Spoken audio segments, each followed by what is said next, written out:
بخیر باشه. امروز اومدم در رابطه با 2 مسئله خیلی مهم باهاتون صحبت کنم.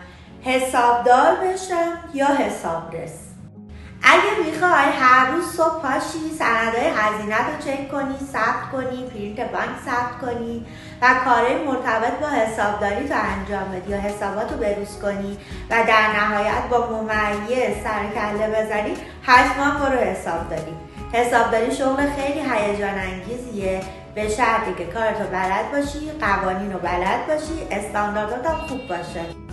شغل حسابداری خوبی که داره اینه که شما تنوع کارت زیاده.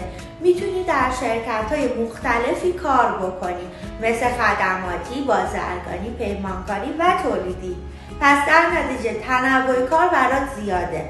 همچنین میتونی تو شاخه‌های مختلف حسابداری کار بکنی، مثل حسابداری مدیریت، حسابداری مالی، مالیاتی، بهای تمام شده.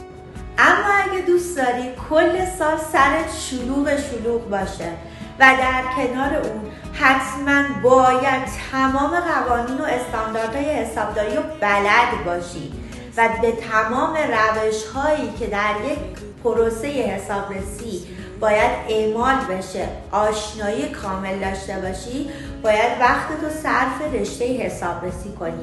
رشته‌ای که زمان زیادی میبره تا به نتیجه نهایی برسی، ولی قطعاً از اون رشته‌ای که اعتبارش در بازار بسیار بالاه. پس ببین کدوم رو دوست داری. اول از همه سلیقت رو انتخاب کن. دوم از همه ببین صبرت برای کدوم از این رشته ها بهتره.